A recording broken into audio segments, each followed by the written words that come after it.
Assalamualaikum warahmatullahi wabarakatuh.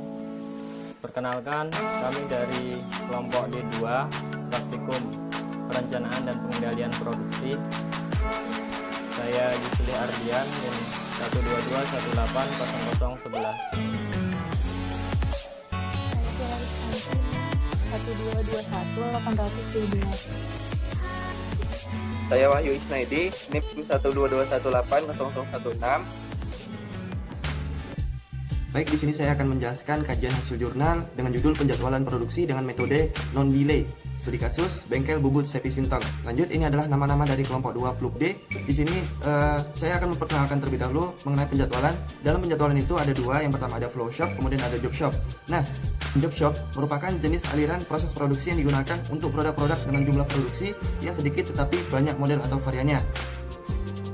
Selanjutnya ini adalah turunan dari penjadwalan job shop, yaitu metode algoritma non-delay. Ini merupakan metode penjadwalan yang tidak membiarkan satupun mesin dalam keadaan menganggur, sehingga dapat menghasilkan jumlah dan waktu keterlambatan yang minimum. Pada tugas besar ini, kami mengambil jurnal yang membahas tentang studi kasus di bengkel bubut Sepi Sintong, yang mana merupakan sebuah perusahaan yang bergerak dalam bidang body repair, terutama untuk kendaraan roda 4, dan sangat memperhatikan kepercayaan konsumennya. Oleh karena itu, maka bengkel bubut Sepi Sintong harus mengembangkan sistem produksi yang efektif dan efisien, di mana salah satu perencanaan yang harus diperhatikan adalah penjadwalan. Bengkel bubut Sepi Sintong dalam memproduksi produknya melayani pesanan saja dan melibatkan banyak mesin dalam pekerjaannya. Penjadwalan yang ditetapkan dalam perusahaan adalah dengan menggunakan aturan FCFS. Selanjutnya, adapun permasalahan yang ada di perusahaan, yaitu yang pertama, penjadwalan yang ditetapkan dalam perusahaan adalah dengan menggunakan FCFS, yaitu menjadwalkan produk dengan waktu kedatangan yang lebih awal dan berdasarkan urutan pengerjaan job yang banyak melewati beberapa mesin. Kemudian, dalam memenuhi pesanan pelanggannya, dia menggunakan metode penjadwalan job shop dan masih terdapat mesin yang menganggur ketika sedang mengerjakan job lain, sehingga sering terjadi keterlambatan penyelesaian waktu pengerjaan job atau melebihi batas maksimal. Yang selanjutnya adalah tujuan. Tujuan penelitian adalah untuk meminimumkan jumlah dan waktu keterlambatan sehingga meningkatkan produktivitas produksi dan menurunkan biaya jasa perbaikan. Selanjutnya, ada notasi-notasi yang digunakan dalam penjadwalan algoritma non-delay. Yang pertama ada R atau routing yang merupakan urutan pengerjaan. Yang kedua ada SR atau notasi operasi yang siap dijadwalkan. Yang ketiga ada sigma yang merupakan saat awal operasi siap dijadwalkan. Terus kemudian ada TJ yang merupakan waktu operasi.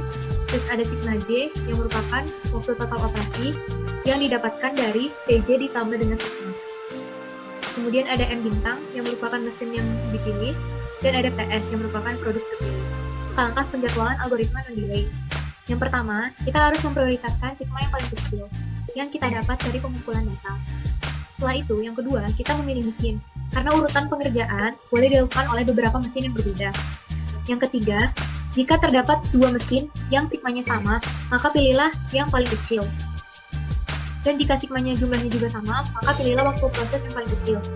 Yang keempat, carilah waktu total operasi dengan cara menambahkan sigma dan waktu operasi.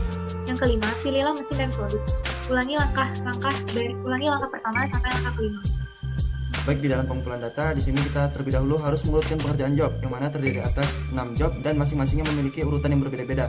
Nah, di sini ada pun keterangan dari masing-masing job. Yang pertama ada 1. Blok mobil, 2. Dexel, 3. Piston, 4. Connecting rod, 5. Roda gigi, dan 6. As atau crankshaft. Baik, pada data penjadwalan perusahaan, di sini dapat kita lihat pada masing-masing job memiliki operasi yang berbeda-beda. Nah, pada job 1, operasi 1 mesin 1 memiliki waktu proses selama 40,702 menit. Kemudian waktu mulainya itu dimulai dari 0 karena mesin di sini baru mulai bekerja. Waktu selesai 40,702. Selanjutnya sama, mengikuti data yang telah dikumpulkan.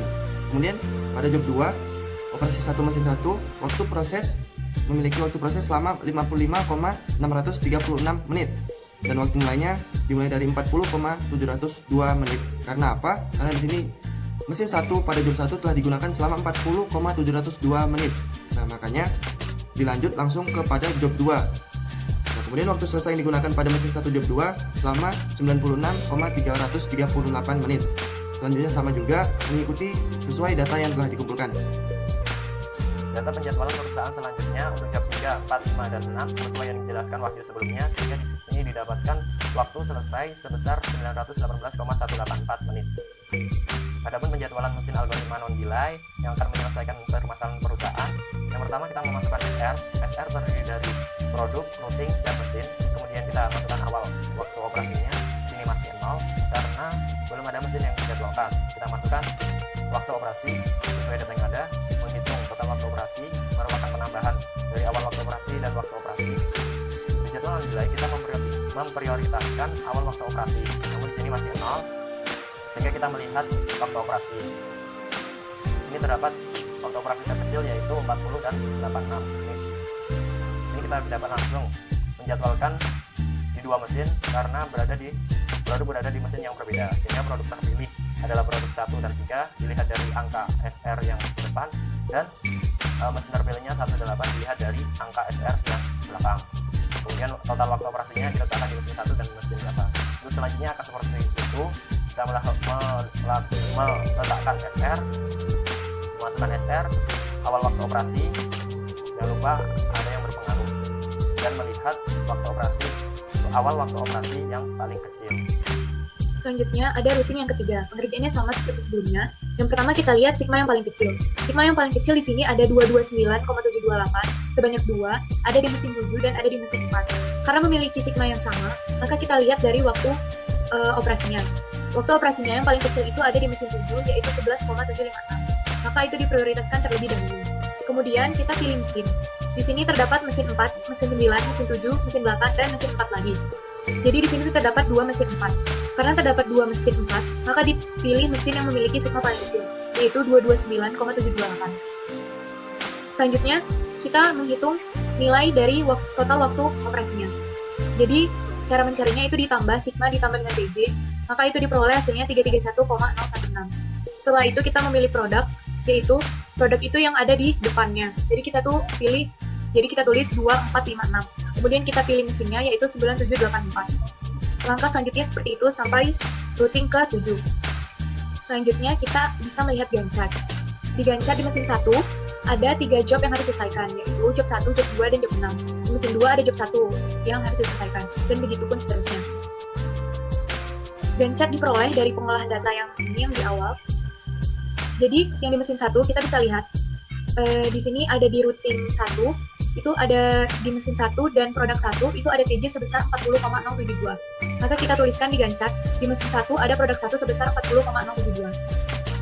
Terus yang mesin 2 di sini ada di mesin 2 itu yang pertama kali kepilih itu ada 122 yaitu mesin 2 dan produk 1 sebesar 96,848 di TJ-nya. Ini bagian routing nomor 1 ini. Terus dimasukin lagi ke dalam Gantt chart sebesar 96 tadi, dan begitu pun seterusnya cara menyusun Gantt chart-nya.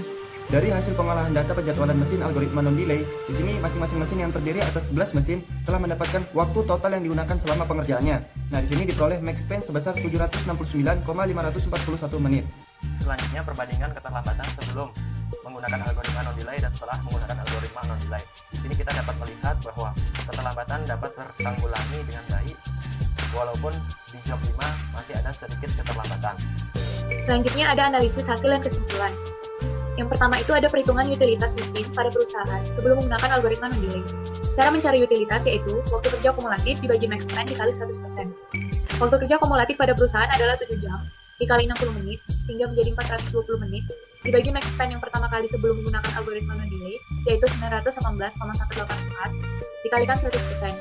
Maka diperoleh utilitasnya 45,742%. Kemudian setelah menggunakan algoritma non-delay, utilitasnya meningkat menjadi 54,578%. Kesimpulannya adalah, hasil dari penjadwalan dengan metode algoritma non-delay menunjukkan total waktu penyelesaian job sebesar 769,541 menit.